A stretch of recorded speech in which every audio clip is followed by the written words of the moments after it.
recognition, in part, the recognition of this double site concerns what is implicit in Walter Benjamin's argument on reproducibility.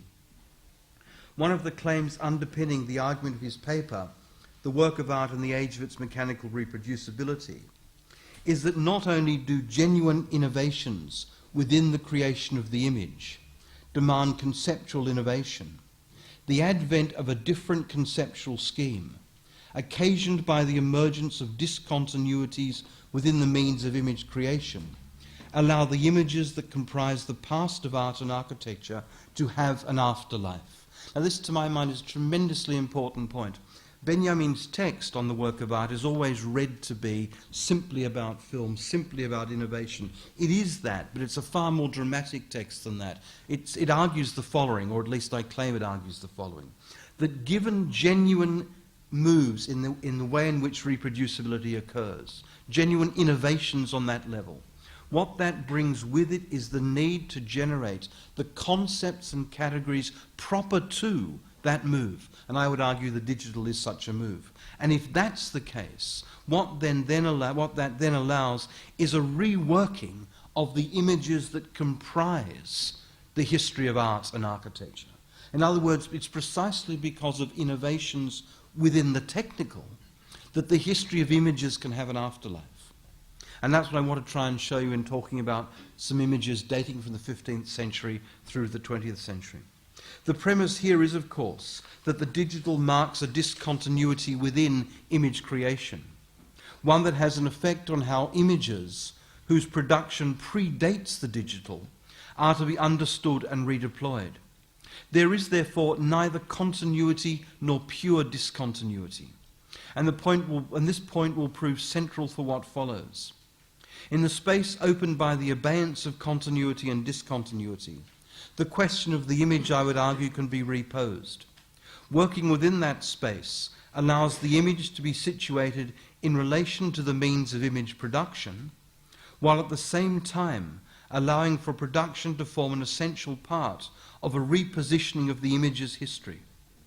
To reiterate the point made above, this repositioning becomes possible because the impact of the image's presence has a conceptual registration. Moreover, it is precisely that registration that forms the basis of the argument presented here. In other words, what I'm doing implicitly is taking moves within the history of the image and reapplying them to see what then follows. While the centrality of production needs to be noted, there is an additional point that has to be introduced. Now, the history of architecture, tout court, cannot be separated from the production of its own images.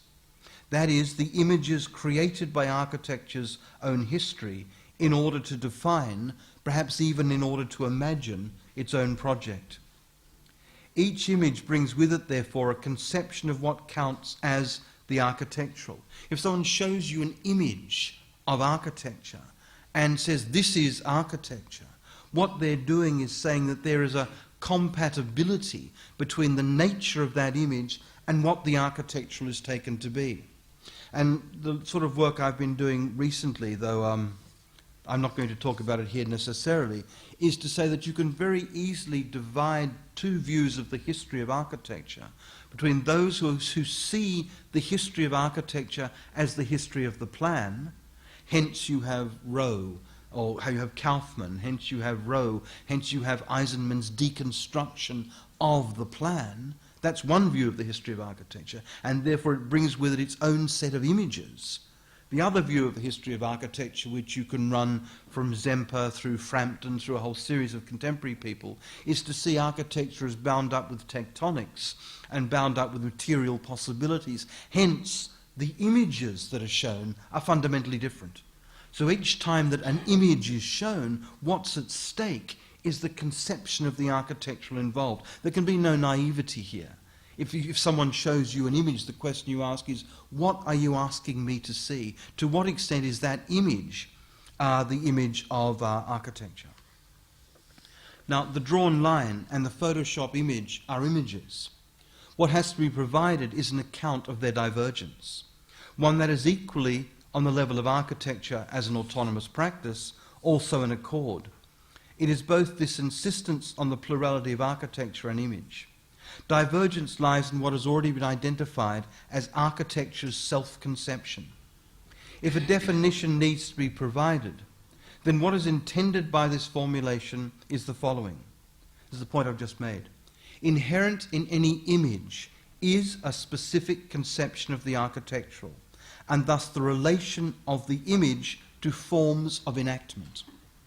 One way of accounting for different ways in which a self-conception can be understood is in terms of a distinction, as I've just alluded to, between the history of architecture understood as the history of the plan and one defined by a relation to materiality. Each one will have their own set of images that are incorporated into differing modes of argumentation.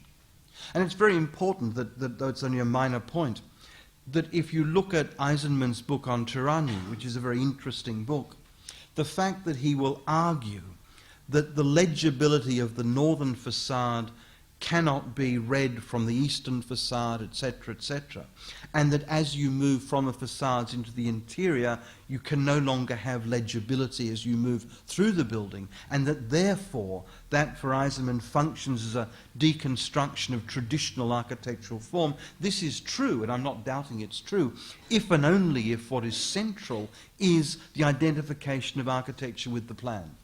There is simply no move within that argument of any interest in materials, any interest in the tectonic. What becomes central is the plan.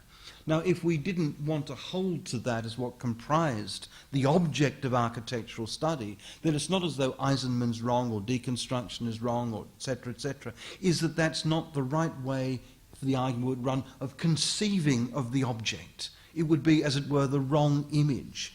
And therefore a different nature of our argumentation about the architectural would begin by showing a different set of images. And to that extent, to the extent that the project of architectural theory and architectural history matters for design, then it matters about the status of the images that are shown. Now, however, rather than staying with a self-conception as a historical problem, what is central is developing what happens to the tradition of architectural drawing in light of the emergence of what is now called the diagram. Once the move from idealism is conceded, then neither the drawn line nor the diagram can be taken as ends in themselves. Each can be developed, for example, in terms of their relationship to materials. What is implicit in that development needs to be delineated in advance. While other permutations of the image will be introduced, the term produced imaged is central in this context. Insisting on production means that a critical engagement with the history of the drawn line cannot be determined strictly by a claim concerning the nature of representation. In other words, it's not sufficient, and this is the too easy legacy of Deleuze, it's not sufficient to argue that the move from the drawn line to the diagram can be understood as a move away from the strictly representational to one that, while allowing for representation, is not itself representational. The assertion, even though accurate, is not sufficient. While this is a point that will be clarified at a later stage, it can still be conjectured that the reason why it is not sufficient is that from their inception, the production of the drawn line and the production of the diagram are fundamentally different. And it is that difference, and it's essential to underline the difference, it is that difference that will enable an interpretation of the drawn line as though it were diagrammatic and not simply representational. What occasions such an interpretation are the conceptual innovations that the inception of a diagrammatic conception of the architectural image demands. Now, this is the demanding point to which it will be essential to continue to return. That the tough theoretical point is this: it's only since the advent of seeing a series of lines as not representational, and therefore as generative, the generative image, that it becomes possible to free images that comprise the history of architecture in order to see them in another way. And to the extent that that becomes possible is the extent to which something like the history of architecture, on the level of its images, matters for design. And so therefore the claim, whether it's right or wrong, is up to you. The claim is a dramatic one. is that if the history of architecture is to matter for the history of for design as a practice, if it is, then outside of the general realm of edification, there's got to be a way of thinking about those images not simply as illustrative, but as productive, as generative. And therefore, if that's the case, there's got to be some argument as to how that occurs, and for what it's worth, that's what you're listening to. Now, having opened these proceedings by identifying the reason why the image has become a concern, 3 detours need to be taken. The necessity can be located in the need to develop further the issues that arise when the image has to be reworked in terms of the discontinuities that construct its history, which allow, in virtue of the discontinuities, new continuities. As has been intimated, the latter, the emergence of continuities, is in part the recovery of history for the project of design. Now, the 3 detours, and after which there's a little flurry, then it's all over. So, the 3 detours. The first. Now, prior to any beginning with the position of the image within architecture, I want to distinguish between this and the image of architecture. In somewhat this amounts to is the presentation, as we see here, of architecture within an image. I want to argue that this is not the image of architecture. This is merely architecture in an image. 3 examples, all from the work of Frau Angelico. In this instance, works produced between 1430 and 1448 create the setting in which architecture's presence is announced. In every instance in the strategy of the paintings, its presence is indispensable. Now, one of the important implications of the attempt to establish within architecture an analogy between the body and the building, an analogy that only works because the body is defined in terms of symmetry, thus occasioning the necessity for the building to also be symmetrical, is that both provide temporal simultaneity. So go home tonight, and when you take off your T-shirt and everything else, look at your body in the mirror. You will see a version, depending on how nice your body is, on a version of symmetry. And when you see symmetry, you see it in that moment. You've got 2 of everything, as it were, the waist up. And the 2 of everything is divided symmetrically. And that was, for architecture, tremendously important, because that gave you then the necessity to see in the building symmetry. But the point I want to make is that while that's the case, it's underpinned by the fact that you see it in a moment. It's simultaneous and symmetrical in the instant. A positioning, therefore, that is marked by a necessary reciprocity. For Alberti, the positioning is straightforward. In relation to the strategies of architects, he argues that, and I quote, when they considered man's body, they decided to make columns after his image, end quote. In both cases, architecture and the body, there is a singular and symmetrical unity defined by spatially, but defined by the instant of looking. What this means is that time, the instant, defines spatial relations.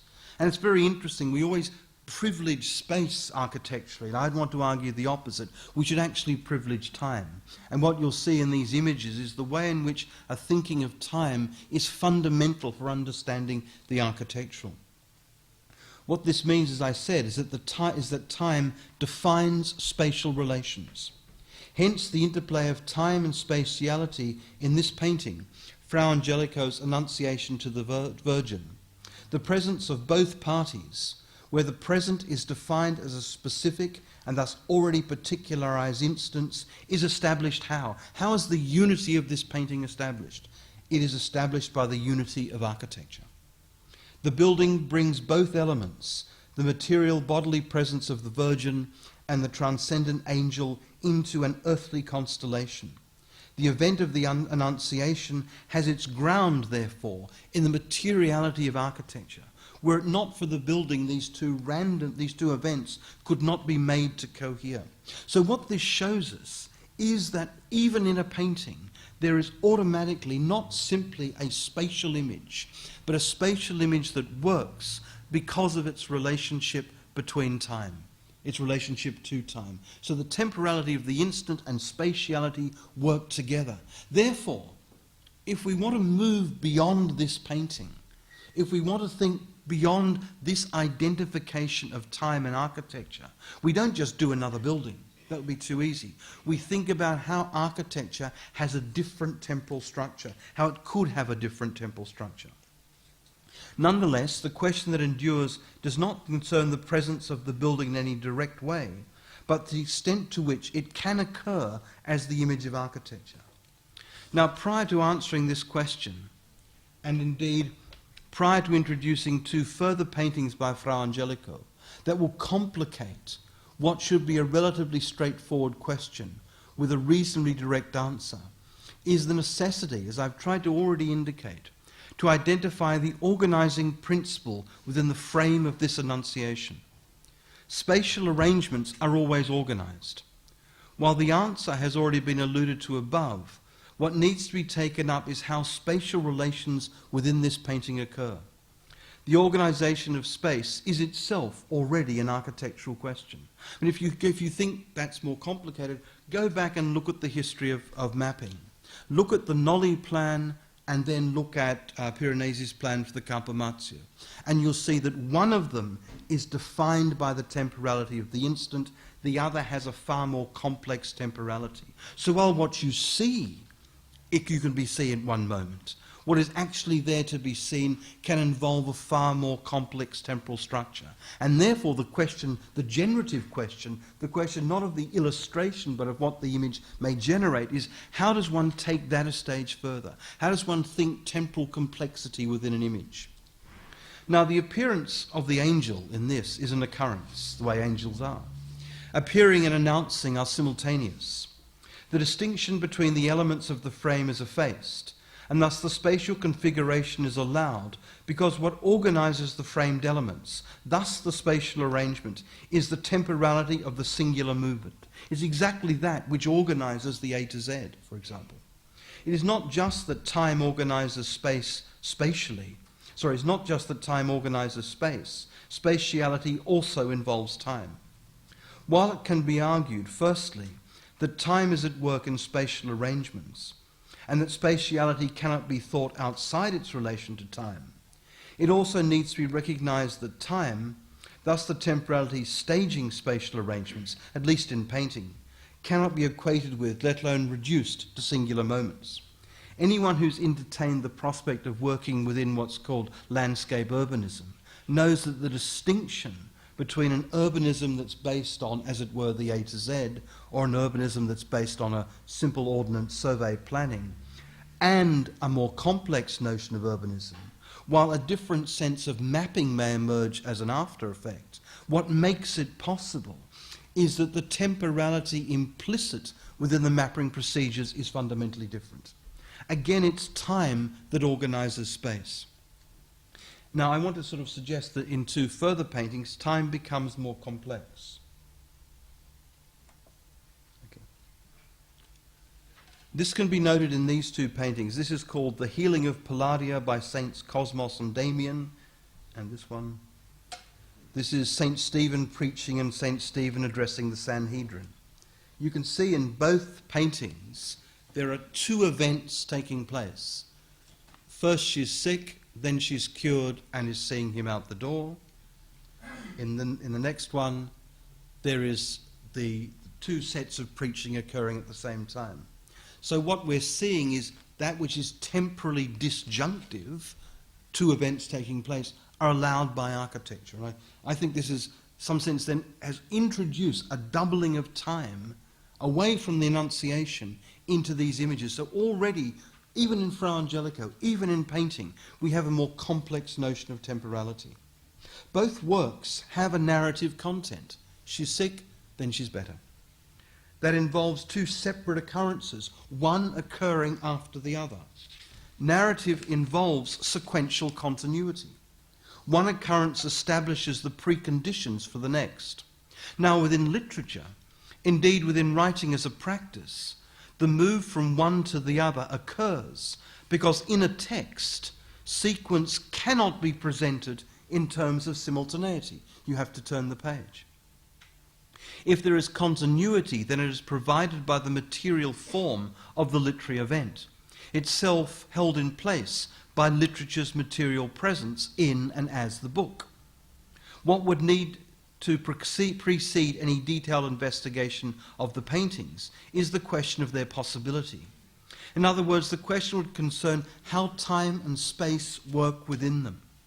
Any answer to this question involves the presence of the image of architecture. So I just lost my place. In both instances, coherence, the co-articulation of two temporally disjunctive, nonetheless connected occurrents, is given how? Is given by architecture. The architecture in question, however, is not the building, nor even is it reducible to the presence of separate rooms within the larger building. In both instances, disjunction and conjunction are staged by the fold in the wall. It is, however, not a fold that is produced by the architecture. The fold is produced by the painterly production of the architectural image. So while the temptation is to see this as an architectural fold, I want to suggest that it's not. It's simply a painterly produced fold within the architectural image. This is the point of interest. For Alberti, the implicit temporality of symmetry and proportion was temporal simultaneity. In these works, temporal simultaneity is undone in favour of temporal sequence. And it's one of those very odd moments where instead of simply having a narrative in which you follow in a diptych or a triptych, you see it folded into the heart of the painting itself.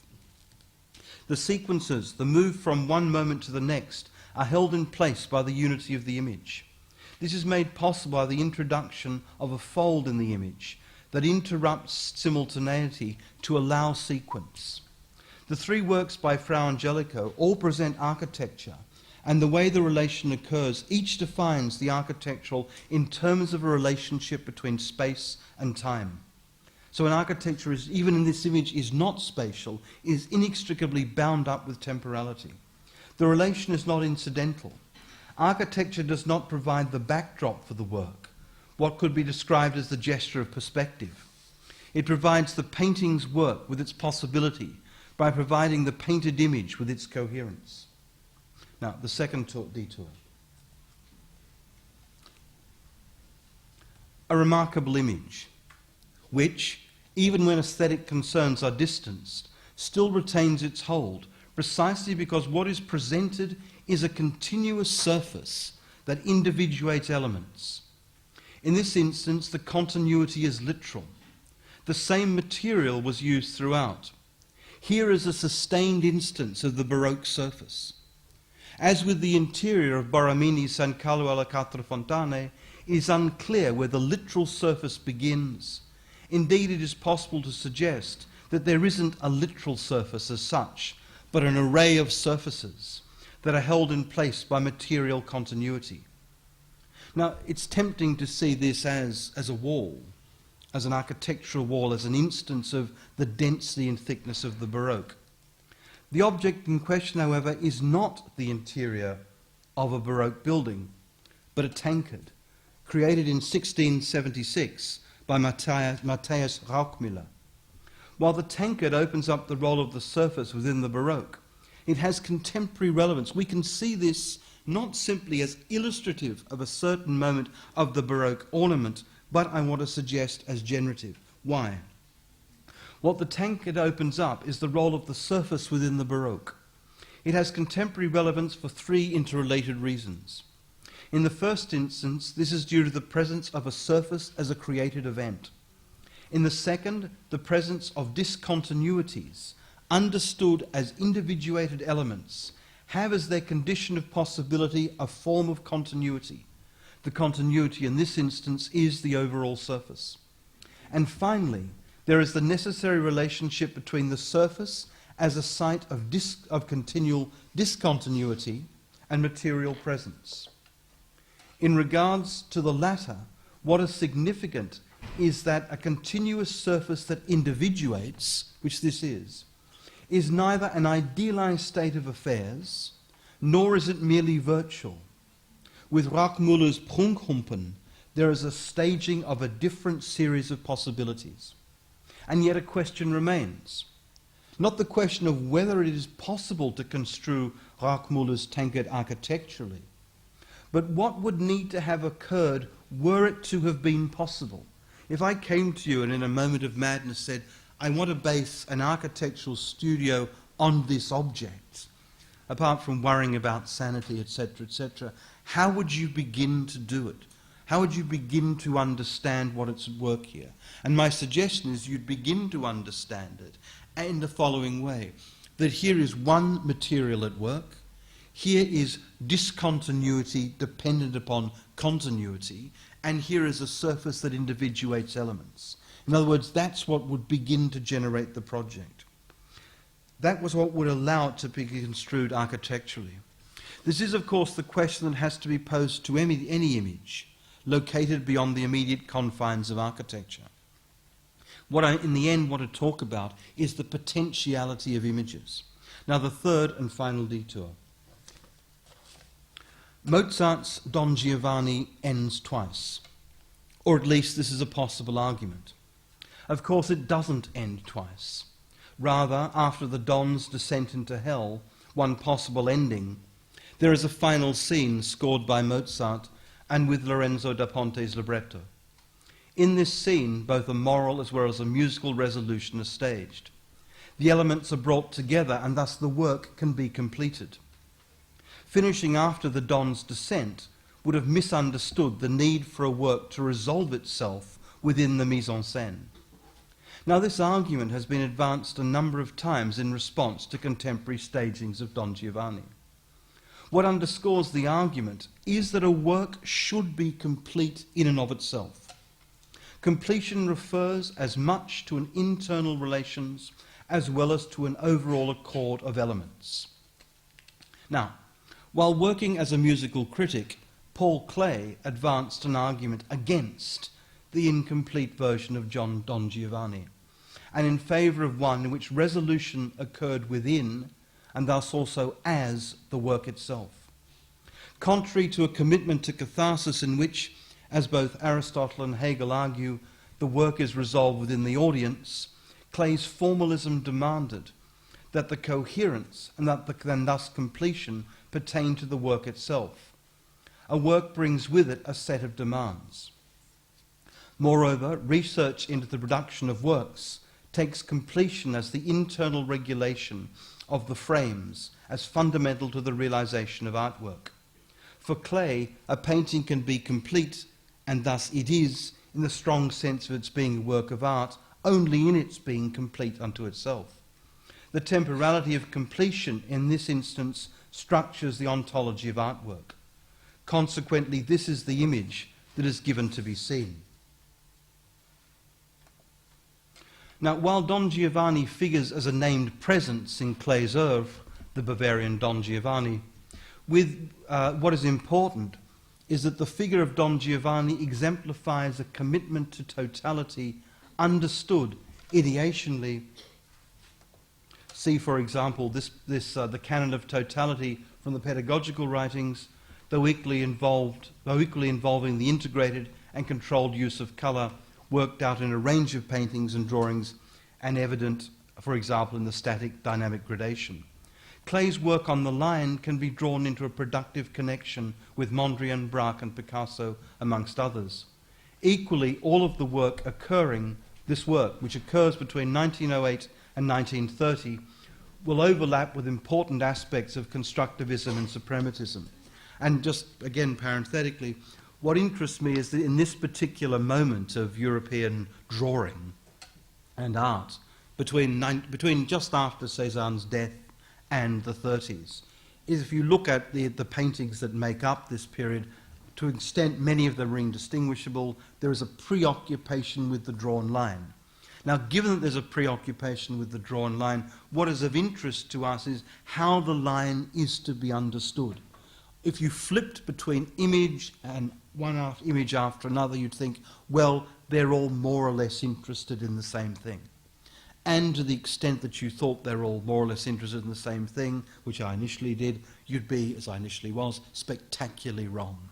What becomes interesting if you move from the role of the line in Klee, in the way in which Klee writes about the line, to the role of the line in Malevich, is that all of a sudden you have a genuine distinction between the theorization of the line, all taking place around 1920, for what it's worth. And that's this, that there is an argument about how the work must be complete within itself, and so therefore what we're invited to view is completion, and the argument which you find in Malevich's writings, that if you saw a suprematist drawing as complete, you'd fail to understand the nature of the line. I mean, I've talked about this before. I make a lot of the fact that Malevich describes a suprematist drawing as akin to a cauldron of molten copper. Namely, it's always about to find its form. Therefore, these drawn lines, while in some sense similar, have to be understood as marked by potentiality. So, however, what delimits the position of Klee, unlike for Malevich, is the commitment to an internal and thus internally regulated sense of completion. In other words, the lines and spaces, the spaces and lines here created by the use of colour, remain internal to the operation, not of painting per se, but of a conception of the drawn line that is always internally defined, and thus as one that resists, if not precludes, the possibility of a link to potentiality. And I want to argue in the closing remarks I want to make that if we're going to understand and give real force to the concept of the line in the realm of the digital, we don't need to think of it in terms of the concept of abstraction, that misses so much, but to think of it in terms of potentiality, and therefore to think of a series of dynamic lines. Now, if there is a way through the interconnection of lines that these detours have created, then it lies in the possibility that each of these images, the figurative painting of architecture, the carved surface of a tankard and a beer mug, and the self-enclosed and thus enclosing diagram of colour and line, and that the point is neither as contained nor self-enclosed as first envisaged. Presenting that point necessitates taking up the image in greater detail. What needs to be argued is that the inherent quality of the image resides in its capacity, not in its capacity to be complete, and thus to represent a state of affairs. Such a designation will always be possible. Rather, the force of the image has to be viewed differently. Now, here comes a dreadful word which I will spell. What needs to be argued is that the image has an inherent aleatory, A-L-E-A-T-O-R-Y, again, A-L-E-A-T-O-R-Y, aleatory quality. The word aleatory, apart from being a word you'll never hear very often, is contingent, chance-driven. It's the opposite of necessity. So if you say this has only one meaning, it means something of necessity, then what you're saying is that it's marked by a oneness, a singularity. Now the opposite of that, I would argue, is to say that actually the image, in virtue of being an image, has an aleatory quality. Namely, it has a quality marked by potentiality. It is always to be determined. To that extent, the image is marked by contingency. The question is, what does this mean? How valuable within the realm of the architectural is such a description of the image? And finally, what allows for such a position to be advanced? Now, as will emerge, these questions are inherently interrelated. To work back through the examples, it becomes possible to develop answers. In regards to the paintings by Frau Angelico, it is clear that they are images of architecture. As images of architecture, as opposed to architectural images, what they indicate is that spatiality, we always are naive about space, is that spatiality cannot exist except in relation to time. Once time becomes more complex, then space and the creation of spatial events open up a greater complexity. Furthermore, with Rauchmüller's tankard, again it is clear that there is an automatic distancing from architecture. Nonetheless, despite this distance, what is also at work is the possibility of there being a significant relation between surfaces, materiality, and the process of individuation. A relation in which all the elements are at work together. In other words, we don't say of materiality, what's its architectural potential? How does it form? Here is materials already forming. Clay's painting, while on the one hand appearing to open up a more direct link to the architectural, perhaps by allowing for a mapping of relations on an urban scale, remains, despite this mode of appearing, distant from the architectural, precisely because of the insistence on finality and completion within the image. And yet, and as will be noted, this "and yet" cannot be avoided. In fact, there will always be another quality, always another "and yet." The concession that this painting can be viewed as concerning spatial arrangements, and thus giving rise to a possible architectural configuration, indicates that, contrary to any insistence that work, both this work and work in general, resolves itself within the frame, there is always another possible move, a move in which, counterposed to resolution, there is potentiality. It is precisely this move, one involving the passage from literal presence to an insistence on potentiality, that is possible because potentiality is an operative quality within each set of images. In other words, this image is not purely singular. Once you move from its being marked by singularity, what it opens up is a potentiality. And that, I would argue, is only possible because, given the advent of the digital, it becomes possible to argue that we can see images beyond a representational framework where they either represent or fail to represent. We can move that whole structural setup to one side and rethink the project of the image. Now, the presence of the operative attests to what was identified above in terms of the aleatory nature of images. Almost there. The aleatory should be understood as the capacity of an image to allow for more than what it presents, where presence in this instance would be defined in terms of literal presentation. Hence, what the aleatory opens up is the necessity to ask of a given image, of what is it an image? While there will be determinate answers to a question of this nature, the fact that such answers are not determinate in every instance, and that there is a productive potential for another and thus different answer, means that the question of the image's precise content has an acuity that is often overlooked. And if we move further into architecture, and I mean, you recognize these immediately, so I won't tell you what they are. But if you asked ourselves, why are these architectural images and not paintings by Paul Klee, it's a very difficult question to answer. The fact that they're by Constant and the fact from the New Babylon is, in some sense, neither here nor there. What matters is that these are claimed to be images of architecture. The difference between this, and this is clear on one level, and yet if we simply reduce them to moments within the history of drawing, moments in the history of the drawn line, the images they begin to slip away. And indeed, the connection between this one and the history of painting is so overwhelming that unless we really intervene dramatically within this and reposition this, it vanishes. Now, that may be a good thing, it may be a bad thing, doesn't matter very much. What's important is to see in what sense an image like this can become generative within the architectural. So the aleatory, as I said, should always allow for an image to present more than is there.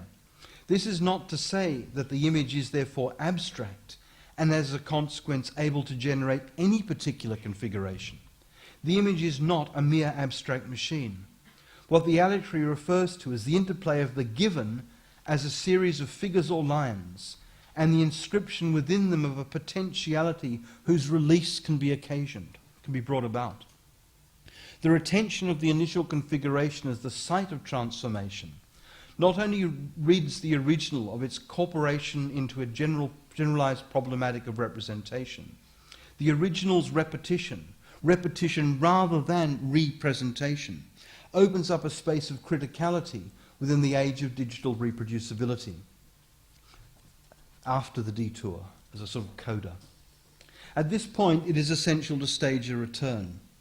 What was identified earlier as the produced image provides the opening.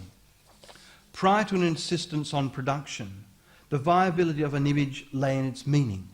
Prior to us worrying about the fact that images were produced, the only question you'd ask of an image is, what does it mean? Once production becomes central, then there is a different opening to the image. I mean, if you want the sort of the slogan, prior to the digital, what we asked of images is, what do they mean? Now we move to the produced image, we recognize that meaning is an after effect of a system that generates meaning. So we no longer go to the image as heavy with meaning, we recognize that it's produced. But the very fact that it's also produced is, serendipitously, that which allows it to be broken from the context in which it's identified. So we're not interested in meaning, we're interested in its having been produced. But the very fact we move to its having been produced occasions or allows the image a freedom it didn't have before. As such, the image is not just bound up with epistemological concerns in the traditional view, it is structured by them. Within the traditional view, the image is the site of knowledge, and therefore is defined by its relation to the accuracy or not of its content. To the extent that it accords with that which it represents, then it is viable. On the other hand, to the extent that the image departs from the reality of what is intended to represent, then it is increasingly less successful in its capacity to function as an image. A concern with meaning obviates, undoes, any need to refer to production. Giving priority to production has two important consequences.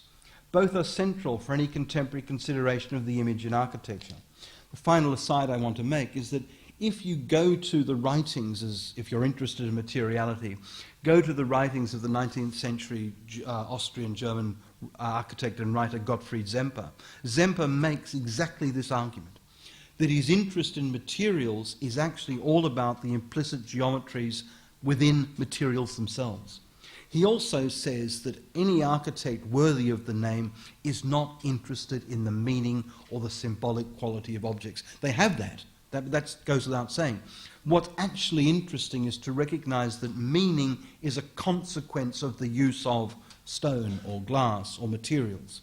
In other words, the symbolic dimension of architecture is bound up with the materials that make it possible. Therefore, there's no point a critique of a type of architecture saying, I want something that no longer symbolizes this or does that or whatever.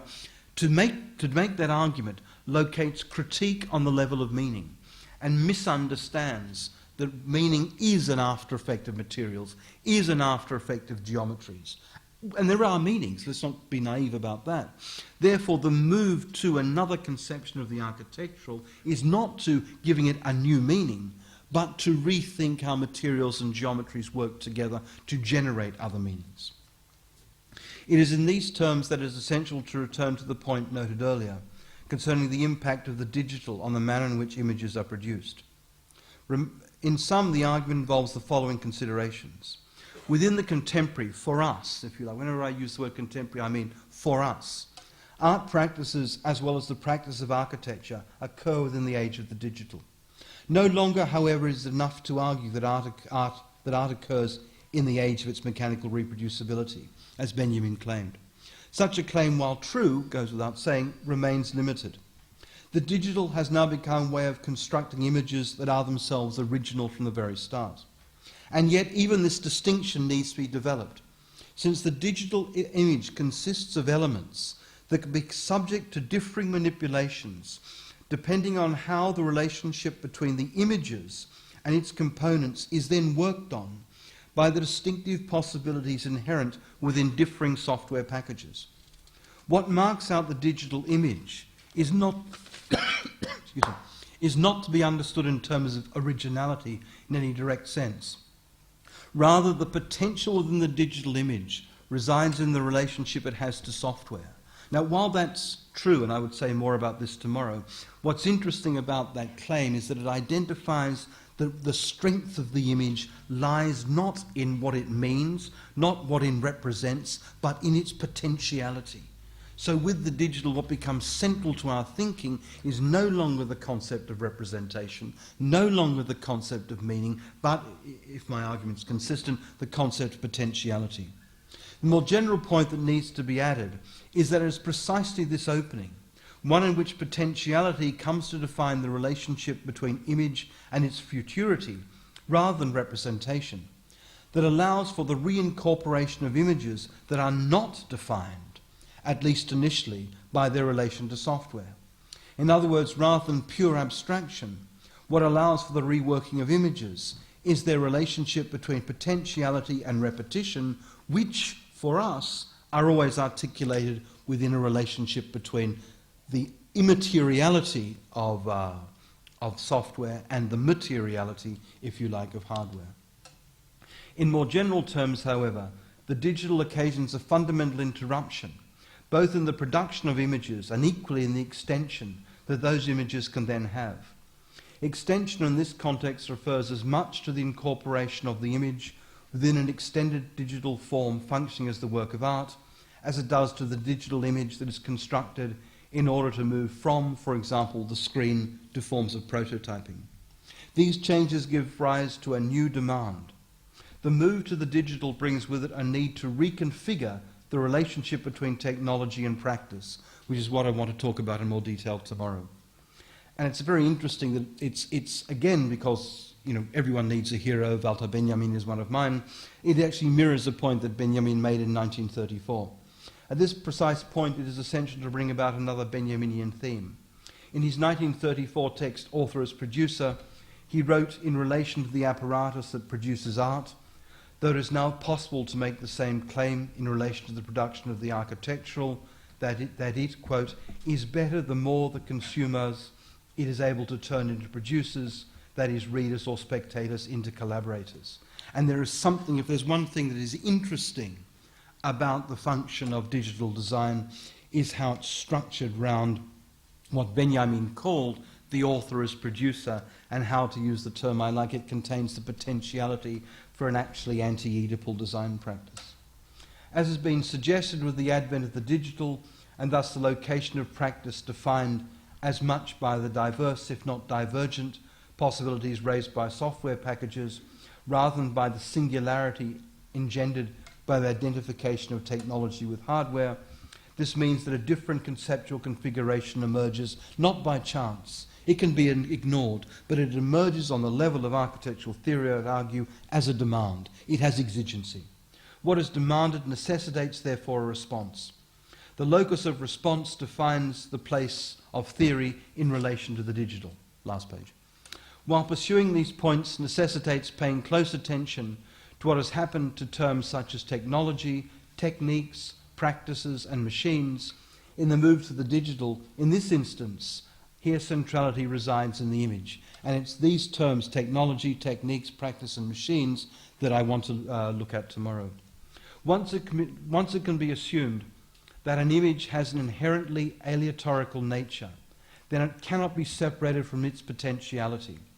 However, as has already been suggested, that the image is not abstract in the sense that it is without content. Indeed, the contrary is the case.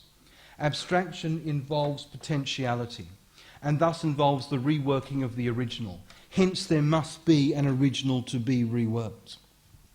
That's why if you go down to one of those streets running off Little Russell Street, your back's to the British Museum, it's one of the streets, walk up the road, and you'll come to a window on your right, and there's one of Piranesi's Cacciari, the prison's images. Absolutely delicious. Yours for a mere £2,000, I gather. It's very interesting that one of the most intriguing, to my mind at least, studios that Eisenman ran at the Cooper Union was based around Piranesi, was based around these images. He just gave them to the students and said, all right, you work out what you do architecturally with this. And if you know these images, and if you don't, you ought, if I may say so, what you'll find out is that they simply do not cohere. You cannot get across the bridge. It doesn't work. So what is this an image of? The argument was, this was a while ago, is that you look at Piranesi not as a representation, not as a vision of hell, but you see this as a generative image. You don't say it can do anything because there are lines there are spatial arrangements, there are things with which you work. But what Piranesi allows for, precisely given the sort of argumentation I've been advancing, what Piranesi allows for is to be moved from an illustrative image, for it is that, into a generative image. And that allows it to be abstract, not in the sense of being contentless, but abstract in the sense of being generative. But it's not an abstract machine which could do anything. What you do is work through that which is given. So fundamental to the notion of potentiality, as I'll say in 2 seconds, is the concept of repetition. Abstraction involves potentiality, and thus, and of necessity, involves the reworking of the original. A productive form of abstraction can be defined as that which, in opening up other sites, does so by allowing the question of application to emerge as that which is to be resolved.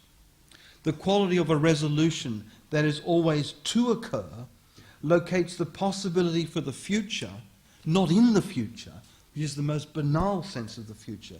It locates it in a reworking of the original image, and that such a move is itself only possible if the image is characterized by indeterminacy, and thus the capacity to become determinant, the future. And that such a possibility, as I've tried to argue, is ground in the image's ineliminable potentiality. Thank you very much.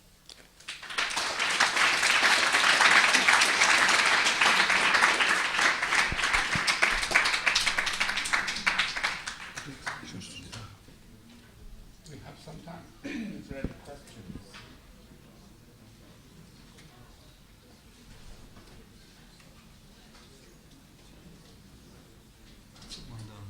There's one towards the back. Can you get the microphone there?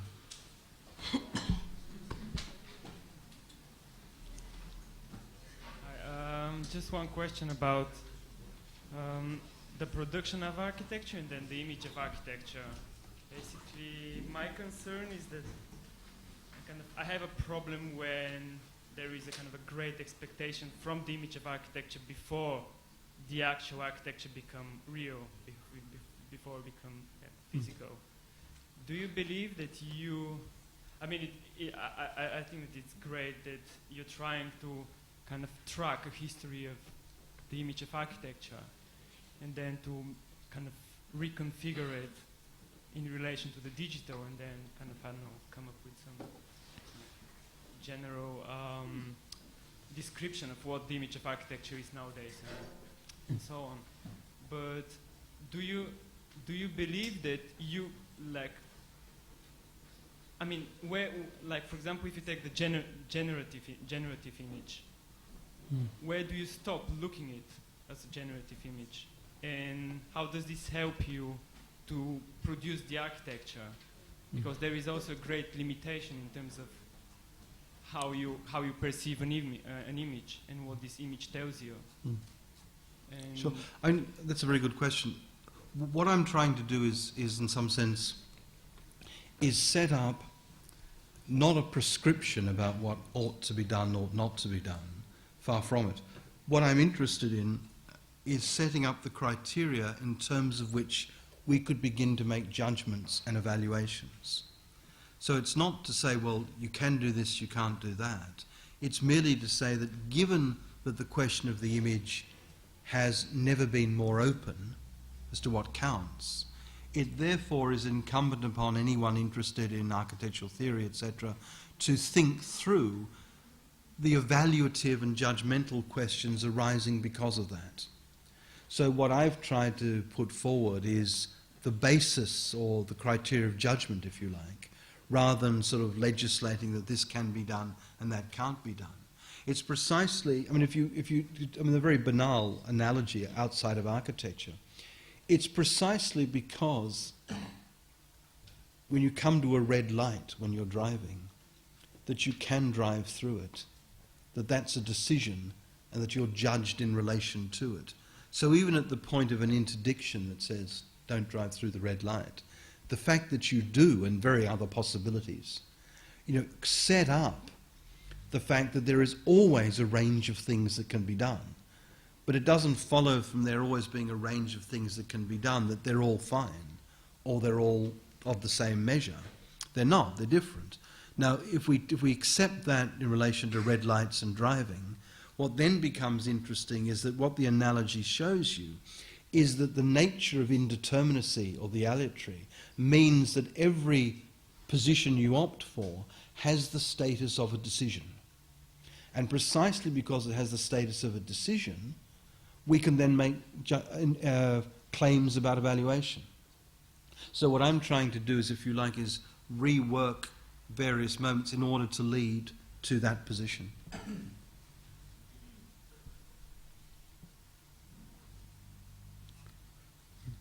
know if I have the question worded right, but could you read, you started talking about the notion of the role of drawing instruments, and I assume digital instruments also. But can this,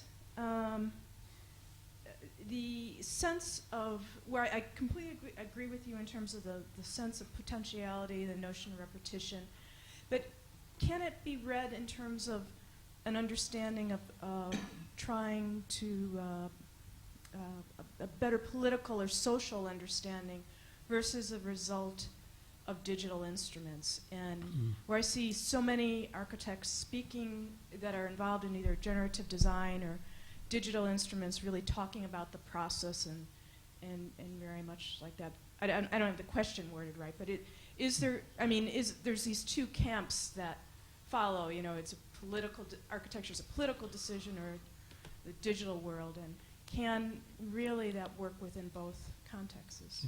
Well, that's one of the great questions, and thank you.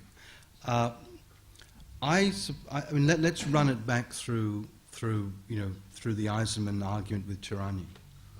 Eisenman's argument about the criticality in that book is to say that criticality emerges when you deconstruct the dominance of the given. And the dominance of the given is the conventions of symmetry, etc., etc. He will use the word critical and criticality to talk about what Tirani does. Now, this occurs within, for Eisenman, and we can worry about this or not, what he refers to as the autonomous discourse of architecture. So there is criticality within architecture in relation to an engagement with dominance. Now, the question is does it make sense within architecture to talk about criticality in another way, namely outside of something like an argument for the autonomous nature of architecture? Now, it seems that the interest in form creation runs right through a whole series of architects who may or may not be critical. That would be up to an interpretation. Now, I hinted at that particular point that it is probably not both possible and also necessary to try and think about a way in which, in this realm of design, it becomes possible to think about criticality. And the reason why I think that's possible has to do with, on the one hand, the recognition that comes from a basis in something like deconstruction, that there is something like a dominant series of traditions, and dominant traditions always bring with them spatial relations, therefore bodily relations, etc., etc. Therefore, there are modes of engagement, whether they're digital or not, that can address that. I'll give you a very clear example. One of the things that, if you like, to my mind at least, is the limitations of most urbanisms, is the conception of both affect and the urban body that they bring with it. Because affect is, one is affected by, one is bodily affected. Affect pertains to bodies. Now, the way in which embodied existence is usually understood is just generalized. Once there was a diagram that allowed you to talk about embodiment that didn't just do the traditional, race, gender, etc., etc., but also distinguish between abled and disabled bodies, between the young body and the old body, between the aging body and the not-so-aging body. In other words, to see embodiment as always already complex, and that therefore one began to think about how in the digital realm one engaged with that and allowed for diagrams and modes of organisation that were bound up with that, then absolutely, then at that particular point, something like criticality emerges in architecture. Now, what the sort of post-critical people do is make the sort of straw person argument that says, architecture thought it could be instrumental, it can't be, therefore. Well, no one thought it could be anyway. Well, no one genuinely thought it could be. So therefore, what we need to do is work out how it is that these means of reproducibility and all the theoretical issues that run with them, and I would genuinely believe this is very early days in how we're thinking about, how one is thinking about this, that these things can be then refracted back through a whole series of concerns such that mere form creation is certainly an end in itself, but the forms that are created and the prompts for the creation, the things through which one works, the lines that one uses as organisational diagrams, one set of lines rather than another, are bound up with certain, if you like, programmatic considerations. Now, I've spoken in enormous generality, but given a certain context, given a certain program, given a certain state of affairs, it does seem to me that, especially on the level of urbanism, I mean, I'll take another example, then I'll stop this. Where I come from in Australia, one of the saddest things that you hear people say is that building's so good it could have been a house. Namely, that the criteria for the evaluation of the public architecture is the domestic. So the diagram that takes you to the public is of a series of self-enclosed boxes that have a homely feel to them, as though there weren't such a thing as domestic violence or domestic problems, as though the domestic were ab initio a good thing, and it's not, it's just a thing. Now, if you swing this around and say, no, what's actually far more interesting is that the domestic take on the condition of the urban, then you'd have a different organisational prompt in how you thought about a system that individuated elements that could be as much domestic as non-domestic. And at that particular point, you're already intervening by saying something about how it is that we understand domestic space as opposed to public space.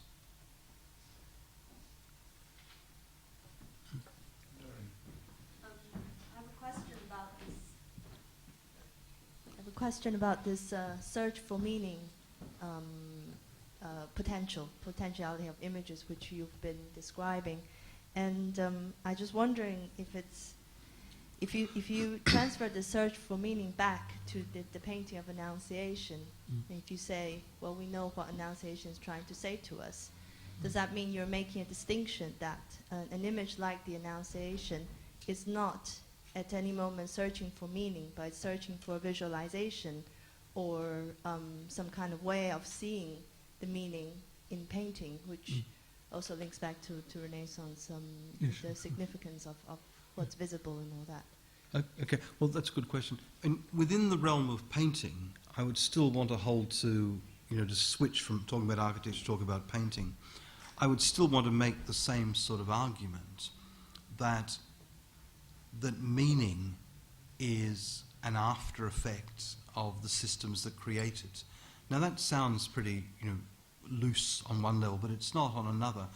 If you look at the history of the interpretation of paintings, especially paintings of this period, what is usually done is there is a list of symbols, a list of canonical moments that are read, or iconographical moments that are read back into them and one interprets this as being an instance of something that one reads off in those particular way.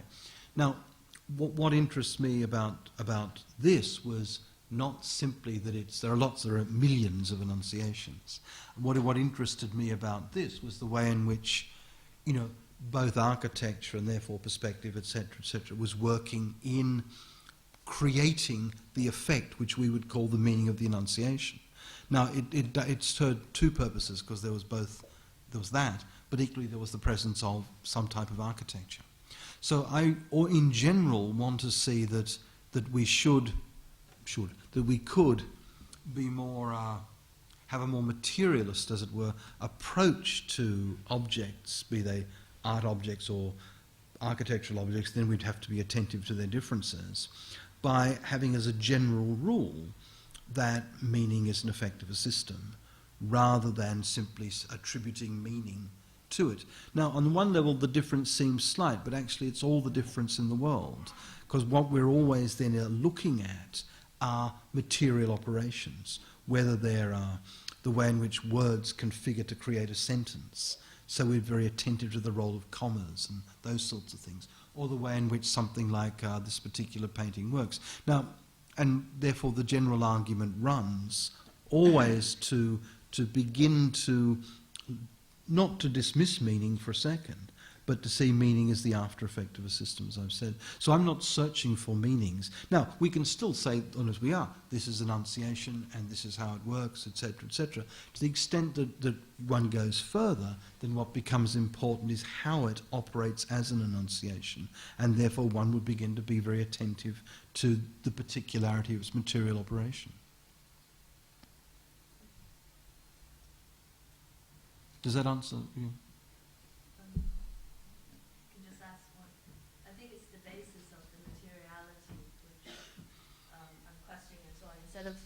Instead of saying, this is an open question, instead of saying that architecture in here is providing the material basis for the search of the image, it is actually providing a structure of how you can see it.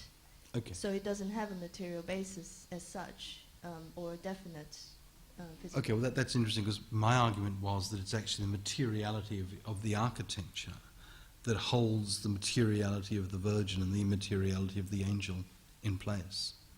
And so therefore what's interesting is that in some sense in this instance what allows the whole point of the Annunciation is that it is, or the Germans would say, it's an Augenblick, it's a moment. It's the vision, it's the ecstatic moment. Therefore what gives it coherence? Now lots of paintings will do it one way rather than another. What interested me about this particular one was that you're right, absolutely, the architecture gives you the setting, but it's more than that, it's the symmetry and the unity of the architecture that holds this moment in place. So it's not simply a random moment, it is held in place by the architecture.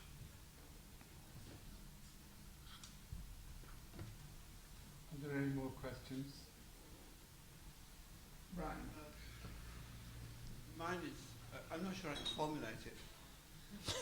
It's to do with what you were getting at in talking about clay and completion, or resolution, let's say, or finality. And I'm trying to think from what I know of Clay as to what he felt about finishing the work and the statements he made about it. That in fact, he did have a fairly almost classical idea of how you bring a work to a finish. But I was thinking about the process. He does talk a great deal about being on the way to reaching that. And I'm trying to think, well, at what point does a diagram start to be a representation? Is it at that point of resolution and finality that until that moment, it's a means to an end, it remains diagrammatic. At some moment of finality, as a composition, as a resolution, it becomes a representation, and there's no futurity left in it. Now, I was trying to think about when you said this is an image of architecture rather than a painting with constant.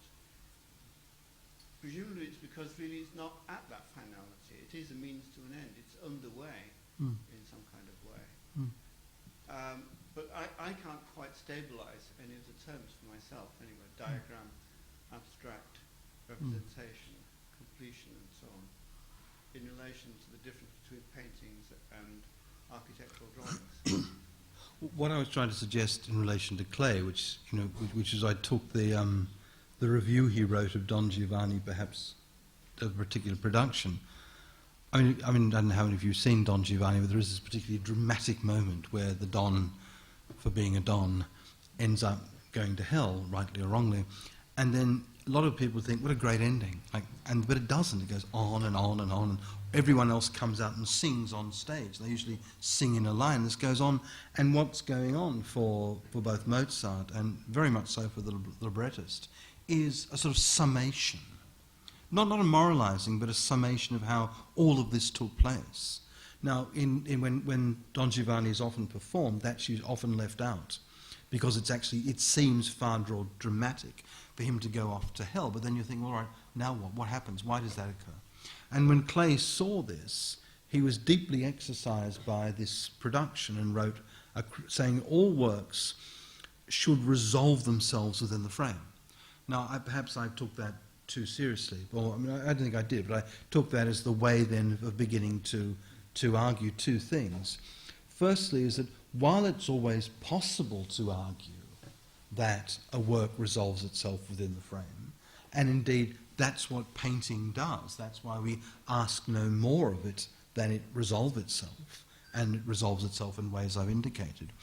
Because it's an image, and therefore when we move to images like this, and if you remember the sort of projects that Zaha Hadid did here 15, 16 years ago, I think it was, probably longer, with, I don't know whether it was drawings, this particular drawing, but certainly with the suprematists, to turn these into architectural diagrams. What becomes interesting is that that's the potential within any image. And that's why what becomes interesting then is the capacity for an image to be viewed as generative. And that's the point at which I finish what I was saying, to simply say, well, what becomes intriguing then is that if one takes as central the notion of potentiality, one thing, but equally repetition, so that what one's always working through is that which is given to be worked through, an image such as this, then not only are you setting up a relation to what there is, you're also refusing to allow what there is to determine the future. And if you think of it in a very banal architectural sense, if you ask, I want an addition done to my house, okay, the question is this: should the logic of the initial house organize the addition? Now, clearly, the addition is an addition. Therefore, it has to have a relation to the house that's there. But should the logic that generates the house that's there organize the addition? Or could there be some sort of way in which the original logic was generative, the object was repeated, there is an addition, but that logic didn't organize it. So something else comes to bear. And to that extent, what one sees, to my mind, is the truth of a line. That a line can always be entered, used, made, one could be parasitic upon it. All sorts of possibilities emerge, because even though everyone wants the line to complete, it always has a potential to be open beyond itself. And that would be the distinction then, if you like, between an image within painting and the capacity for that image to function architecturally.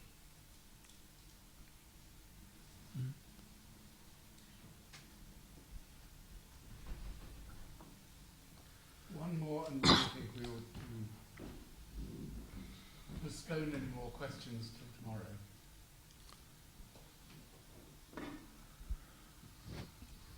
What I wanted to ask was that how does the moment of selection of an image change or affect the indeterminacy of the potentiality of the image, and how does that change and affect its meaning?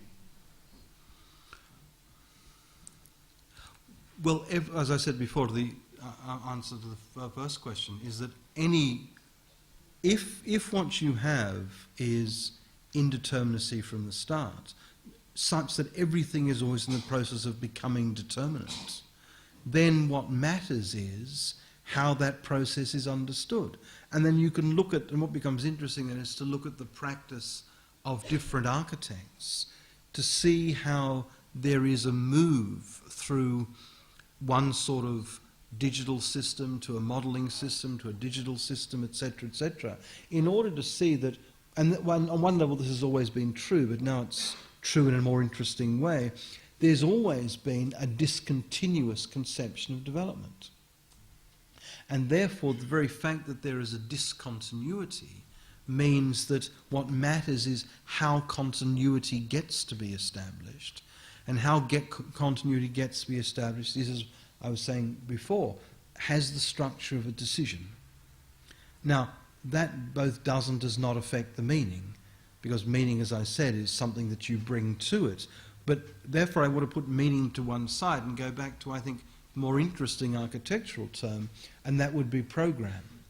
And therefore what I was saying before in answer to an earlier question about the body has not to do with meaning, but how it is that you understood the role of the body within the urban or something like that.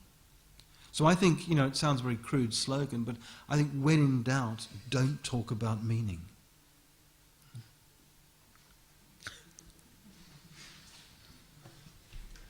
Okay, I think we should conclude this evening, and I hope people will be able to come tomorrow at 11 o'clock. It's announced in the events list,